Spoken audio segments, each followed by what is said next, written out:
Hi hello welcome to our channel enlighten Amulya. ఈరోజు ఈ వీడియోలో learning disabilities or difficulties and education and exceptional or disabled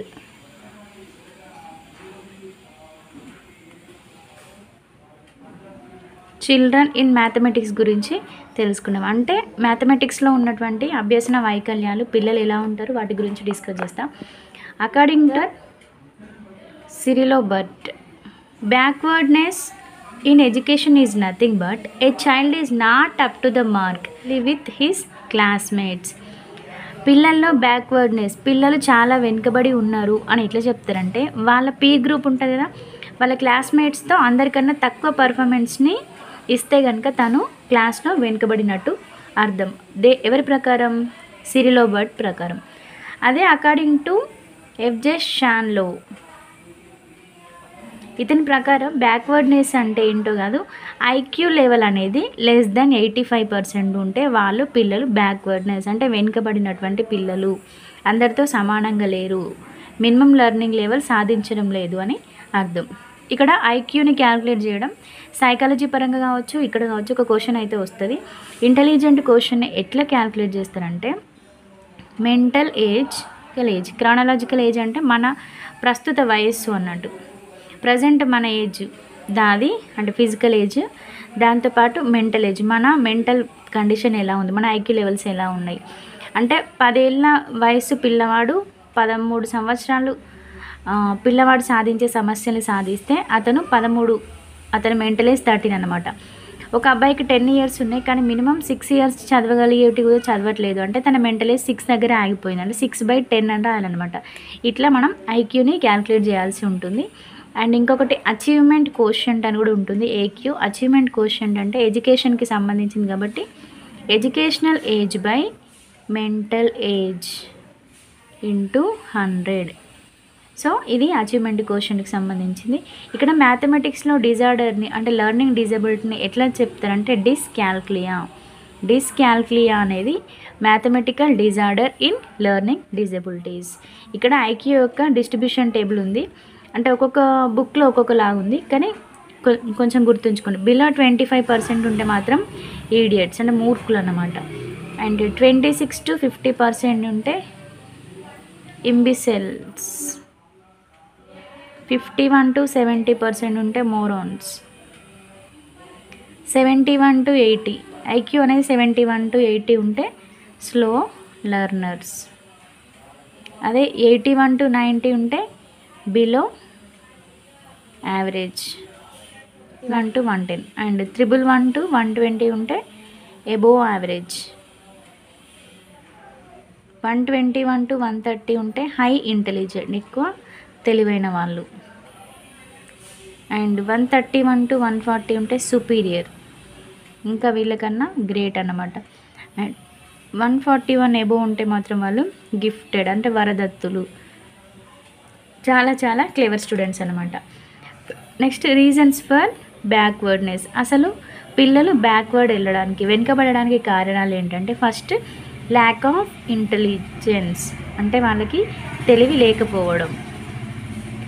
అంటే వీళ్ళు ఎట్లుంటారంటే అన్ని సబ్జెక్ట్స్లలో యావరేజ్ ఉంటారు, average in all subjects. Next ఏంటంటే లెస్ అటెండెన్స్ అంటే స్కూల్కి రెగ్యులర్గా రాకపోవడం వల్ల కూడా వాళ్ళ ఐక్యూ లెవెల్స్ అని తగ్గి వాళ్ళు వెనుకబడడానికి కారణం ఉంది. అంటే ఎందుకు లెస్ అటెండెన్స్ ఉంటుంది అంటే దీనికి కూడా కారణాలు ఉంటాయి. ఒకటేమో నెగిటివ్ యాటిట్యూడ్ ఆన్ టీచర్ పట్ల వాళ్ళకి రుణాత్మక దృక్పథం ఉండడం, అంటే టీచర్సే నచ్చరనమాట. టీచర్ నచ్చకపోతే చాలామంది స్కూల్కి రారు. కొద్దిమంది టీచర్స్ కోసమే, క్లాస్ టీచర్స్ కోసమే పిల్లలు స్కూల్కి వెళ్ళే వాళ్ళు ఉంటారు, కొంతమంది టీచర్స్ నచ్చక వాళ్ళు స్కూల్కి రారు. అండ్ ఇంకొకటి చేంజింగ్ ద స్కూల్ ఫ్రీక్వెంట్లీ, ప్రతిసారి ఎవ్రీ ఇయర్ వేరు వేరు స్కూళ్ళు మార్చిన కొద్దీ వాళ్ళు అక్కడ ఎన్విరాన్మెంట్కి అడ్జస్ట్ కావడానికి, ఫ్రెండ్ చేసుకోవడానికి చాలా టైం అయిపోతుంది కాబట్టి వాళ్ళు సరిగ్గా స్కూల్కి అటెండ్ అవ్వరు. సో అటువంటి టైంలో కూడా వీళ్ళకి బ్యాక్వర్డ్నెస్ అనేది వస్తుంది. ఇంకా some of the children are backward in some subjects. కొంతమంది కొన్ని సబ్జెక్టులలోనే బ్యాక్వర్డ్ ఉంటారు. ఒక ఫర్ ఎగ్జాంపుల్ 6 సబ్జెక్ట్స్ ఉంటే కొంతమంది లాంగ్వేజెస్ మంచిగా చేస్తారు బట్ ఆప్షనల్స్ సబ్జెక్ట్స్ చేయరు, కొంతమంది సబ్జెక్ట్స్ చేస్తారు బట్ లాంగ్వేజెస్ చదవరు, కొంతమంది పర్టికులర్గా ఓన్లీ మ్యాథ్స్లోనే వీక్ ఉంటారు. చాలా అన్ని సబ్జెక్టులో చదువుతారు, కొద్దిమంది మ్యాథ్స్లో వీక్ ఉంటుంది. సో ఇటువంటి రీజన్స్ వల్ల పిల్లవాడు అనేది బ్యాక్వర్డ్నెస్లో ఉండడానికి కారణాలు అన్నమాట. Next characteristics of slow learners. మరి ఈ స్లో లెర్నర్స్ యొక్క లక్షణాలు ఎలా ఉంటాయంటే their IQ is between 70 to 90. వాళ్ళ ఐక్యూ ఒక 70 to 90 మధ్యలో, 70 to 80 స్లో లెర్నర్స్ అన్నాం కదా, 90 వరకు కూడా తీసుకోవచ్చు. అండ్ హ్యావింగ్ లెస్ ఇంట్రెస్ట్, వాళ్ళకి అసలు ఇంట్రెస్ట్ అనేది ఉండదు. ఇంట్రెస్ట్ లేకపోతే మనం ఎంత చెప్పినా వేస్టే. పిల్లల్ని మోటివేట్ చేయనంత వరకు, పిల్లల్లో చదువుకోవాలని ఇంట్రెస్ట్ కలిగినంత వరకు మనం ఎన్ని చెప్పినా వృధానే. ఇంతకుముందే మనం డిస్కస్ చేసుకున్నాం. సో ఇంట్రెస్ట్ లేకపోవడం వల్లనే వాళ్ళు స్లో లెర్నర్స్గా ఉండిపోవాల్సి వస్తుంది. And also week memory power, మనం ఎంత చెప్పినా వాళ్ళు ఎక్కువ రోజులు గుర్తుంచుకోలేకపోతారు, తొందరగా మర్చిపోతారు. అండ్ హ్యావింగ్ లెస్ కాన్సన్ట్రేషన్, ఎక్కువసేపు ఒకే టాపిక్ మీద వాళ్ళు దృష్టి సాధించలేరు, ఏకాగ్రత పవర్ అనేది తక్కువగా ఉంటుంది. అండ్ లెస్ థింకింగ్ పవర్, ఇది ఎందుకు వచ్చింది అని ఎక్కువ ఆలోచించారు, చెప్పింది వింటారు కానీ ఆలోచన శక్తి తక్కువగా ఉండడం వల్ల వాళ్ళు ముందుకు వెళ్ళలేకపోతారు. And can't find his own errors, వాళ్ళు తప్పులు ఎక్కడ చేస్తున్నారో వాళ్ళు తప్పుల్ని వెతుక్కోలేరు, ప్లస్ సవరించుకోలేరు. Next can't understand the abstract concept, అమూర్త భావాల్ని వీళ్ళు స్లో లెర్నర్స్ అస్సలే అర్థం చేసుకోలేరు. And not having creative thinking, అంటే సృజనాత్మకత ఆలోచన అనేది వీటిలో ఉండదు. అండ్ లో రీడింగ్ స్కిల్స్, చదివే నైపుణ్యం కూడా చాలా తక్కువగా ఉంటుంది. And doesn't have logical thinking, లాజిక్గా కూడా వీళ్ళు అస్సలు ఆలోచించలేరు. సో ఇవన్నీ వాళ్ళకి సంబంధించినటువంటి క్యారెక్టర్స్ అన్నమాట స్లో లెర్నర్స్కి. And also learning disability is because of damage to psychological process, ఈ లెర్నింగ్ డిసెబిలిటీ అనేది సైకలాజికల్ ప్రాసెస్ని డ్యామేజ్ చేస్తుంది. And the teacher should find out the causes for slow learning and take appropriate remedial activities or actions to overcome the backwardness.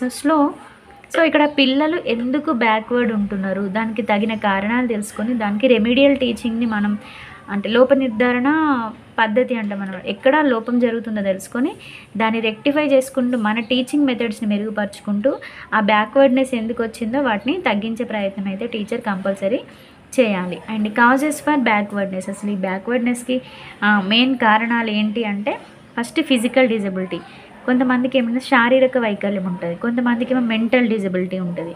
And lack of mathematical abilities, అంటే గణిత సామర్థ్యాలు తక్కువగా ఉంటాయి. And inefficient teaching techniques కూడా సరిగ్గా లేకపోతే కూడా పిల్లలు బ్యాక్వర్డ్కి వెళ్ళే ప్రమాదం ఉంది. అండ్ ల్యాక్ ఆఫ్ ఇంట్రెస్ట్, పిల్లల్లో ఇంట్రెస్ట్, అభిరుచి, చదువుకోవాలి నేర్చుకోవాలని అంటే తపన, ఇంట్రెస్ట్ లేకపోతే కూడా బ్యాక్వర్డ్నెస్ వచ్చే అవకాశం ఉంది. And irregular to school attendance, ఇంతకుముందు చెప్పుకున్నప్పుడు స్కూల్కి సరిగ్గా రాకపోతే కూడా పిల్లలు వెనుకబడే ప్రమాదం ఉంది.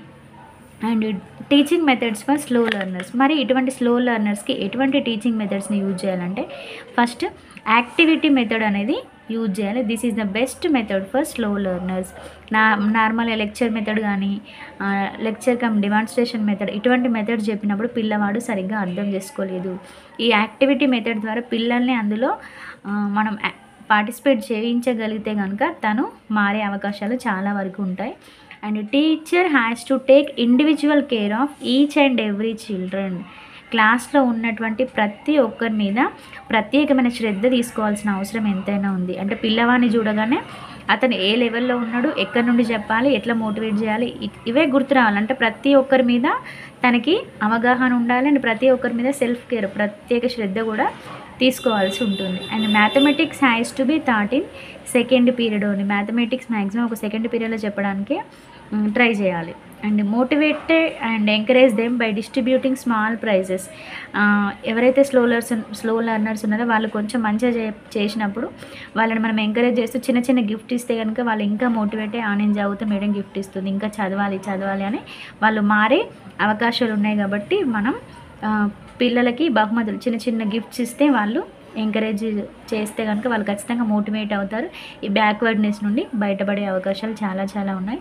ఈ బోధనలో గిఫ్ట్స్ని ఇంట్రడ్యూస్ చేసింది ఎవరంటే ఫ్రోబెల్ కిండర్ గార్డెన్ మెథడ్లో 1837లో ఈ కిండర్ గార్డెన్ స్కూల్ అయితే చేయడం జరిగింది. సో గిఫ్ట్స్ వచ్చినాయి కాబట్టి ఈ పాయింట్ చెప్పిన important. And next teacher should remember each and every child, ప్రతి ఒక్క పిల్లవాడిని కూడా మనం గుర్తుంచుకోవాలి. And teacher should encourage and build confidence among them, ప్రతి ఒక్క స్టూడెంట్ని కూడా మనం ఎంకరేజ్ చేస్తూ వాళ్ళలో కాన్ఫిడెన్స్ అనేది, ఆత్మవిశ్వాసం అనేది ఎప్పటికప్పుడు పెంచుతూ ఉండాలి. ఓకేనా. నెక్స్ట్ గిఫ్టెడ్ చిల్డ్రన్ గురించి అండ్ వాళ్ళ క్యారెక్టరిస్టిక్స్, వాళ్ళకి ఎటువంటి యాక్టివిటీస్ చేయాలి అండ్ దాని గురించి నెక్స్ట్ క్లాస్లో డిస్కస్ చేద్దాం. ఓకేనా. Thank you for watching.